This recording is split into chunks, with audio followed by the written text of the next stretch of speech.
Hello viewers, நாங்களோட Lakshmi. நீங்கள் பார்த்துருக்கிறது 0 லக்ஷ்மி. நேற்று தாத்தா கூட சுவாமி டைம் ஸ்பெண்ட் பண்ணது நிச்சயமாக அதில் நிறைய கேள்விகள் எல்லோரும் கமெண்ட் செக்ஷன்லையும் பர்சனலாகவும் கேட்ட எல்லா கேள்விகளுக்குமே என்னுடைய நாலேஜுக்கு இருக்க பதிலை சொல்லிடுறேன். ஸோ ஃபஸ்ட்டு பார்த்திங்கன்னா, நேற்று ஃபுல் டே வந்து தாத்தாவும் பேரனும் டைம் ஸ்பெண்ட் பண்ணியிருக்காங்க. கண்டிப்பாக ஒரு ஆரோக்கியமான ஒரு டிஸ்கஷன் இருக்கும். அவங்களோட ஃப்யூச்சர் பற்றி இது மாதிரி பேசியிருக்கலாம். இப்போது ஒரு உதாரணத்துக்கு சொல்கிறேன். இன்றைக்கி எனக்கு ஒரு வேலை இருக்குது அப்படின்னா, சரி நான் முன்னாடி ஒரு நாள் போயிட்டு அவரை போய் பார்த்துட்டு அடுத்த நாள் இன்றைக்கான வேலையை முடிச்சுட்டு நான் அப்படியே வந்துட்டு ஏவிஎஸ் செட்டுக்கு போயிடுறேன் அப்படிங்கிற ஒரு டாக்ஸ் கூட இருக்கலாம்ல. இது என்னோடய கெஸ் தான். ஏன்னா இன்றைக்கி நான் இப்படிலாம் சொல்கிறேன்னு தப்பாக நினச்சிக்காதீங்க. ஒரு நல்ல நாளில் ஏதாச்சும் ஒரு நல்ல விஷயங்கள், நல்ல துவக்கங்கள் இருக்கிறதுக்கு வாய்ப்புகள் இருக்குது. இன்றைக்கி அமாவாசை. பொதுவாக ஒரு ஆரம்பத்தை இன்றைக்கி ஏற்படுத்துவாங்க ஒரு சிலர். என்ன சொல்கிறதுனா, ஒரு நல்ல வைப்பு.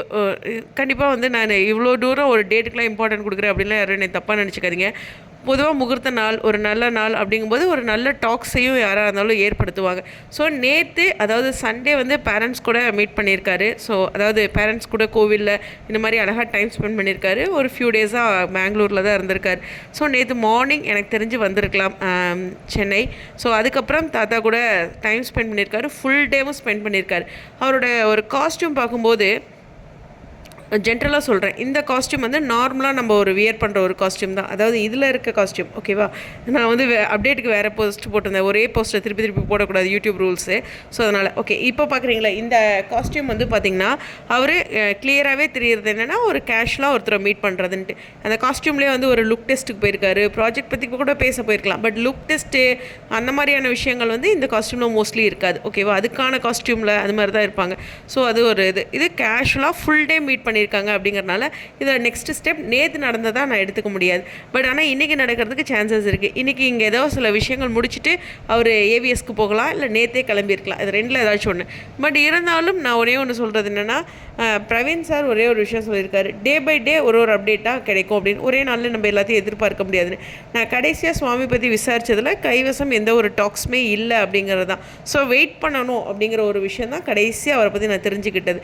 ஸோ அதனால் கொஞ்சம் வெயிட் பண்ணலாம். ஸோ எந்த ஒரு அப்டேட்டுமே இது நம்ம ரொம்ப எக்ஸைட்மெண்ட் ஆகி ஏமாற வேண்டாம். ஆனால் ஒரே ஒரு விஷயம் என்ன சொல்கிறதுனா, அவருக்கு இன்னும் ப்ராஜெக்ட் இருந்தால் கொடுக்காமலாம் இருக்க மாட்டாங்க. அது பற்றிய டாக்ஸ் அவருக்கு ஆல்ரெடி கொடுத்துட்டாங்க.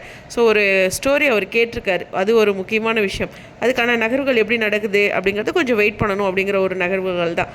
அதே சிமிலர் டைமில் பிரவீன் சாரும் வந்து ஒரு ஃபேன்ஸ் மீட் இருக்குன்னு சொல்லியிருக்காரு. இந்த மாதிரி அவரும் எப்படி சொல்லலாம், பெங்களூர்லேயே இல்லாமல் சென்னை ஒரு விசிட் வந்ததுங்கிறது நமக்கான ஒரு நல்ல வைப்பு. அந்த ஒரு புரிதலையும் ஏற்படுத்திக்கங்க.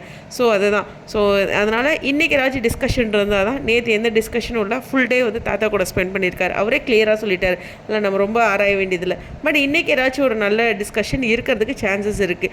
இருந்தாலும் ஒரு வாய்ப்பு, என்ன சொல்கிறதுனா, இப்போ ஒரு அப்ரோச் பண்ணிட்டு போகணும்ல, அந்த மாதிரி ஏதாச்சும் ஒரு விஷயம் செஞ்சுருக்கலாம் அவர் அப்படிங்கிற ஒரு விஷயத்தை மட்டும் பதிவு பண்ணிக்கிறேன். ஏன்னா சீரியல் முடிஞ்சதுக்கப்புறம் அவர் சென்னை விசிட் அப்படிங்கிறது ஆரோக்கியமான ஒரு நகர்வாக தான் நானும் பார்க்குறேன். அதே மாதிரி இப்போ அப்பப்போ இந்த தாத்தா இருக்கிறாரு, சில விஷயங்கள் இங்கே நகர்வுகள் இருக்குது அப்படிங்கிறதுக்கு வரதுக்கு சான்சஸ் இருக்குது. கண்டிப்பாக ஃபேன்ஸ் மீட் நான் அடுத்த மாதத்தோட ஆரம்பத்தில் எதிர்பார்க்குறேன். ஏன்னா அவர் ஃபஸ்ட்டு 15 days சுவாமி ஃப்ரீ. ஸோ அதுக்கு தகுந்த மாதிரி டைரக்டர் சீக்கிரம் ஏற்படுத்துவார் அப்படின்ட்டு தான். ஸோ அதுக்கான ஒரு நல்ல டேட், நல்ல அனௌன்ஸ்மெண்ட், அது மட்டும் தான் நெக்ஸ்ட் ஸ்டேஜ் அப்படின்ட்டு. அங்கேருந்து ஒரு நல்ல பாயிண்ட் ஏற்படும். அதே மாதிரி எல்பியோட ப்ராஜெக்டில் ஸ்டில் அவங்க இன்னும் சைன் பண்ணலை அப்படிங்கிற ஒரு அப்டேட் தான் வந்துட்டுருக்கு. அதையும் இங்கே நோட் பண்ணிங்க. இன்னும் அவங்க ஹீரோயின் கமிட் ஆகலை. அதாவது ஓகேவா, அவங்க ஸ்டோரி கேட்டிருக்காங்க, ஓகே, ஆனால் அதில் இன்னும் சைன் பண்ணல. அதுவும் இங்கே கவனிக்கக்கூடியது இண்டிவிஜுவல் ப்ராஜெக்டில். உங்களுடைய கருத்துக்கள்.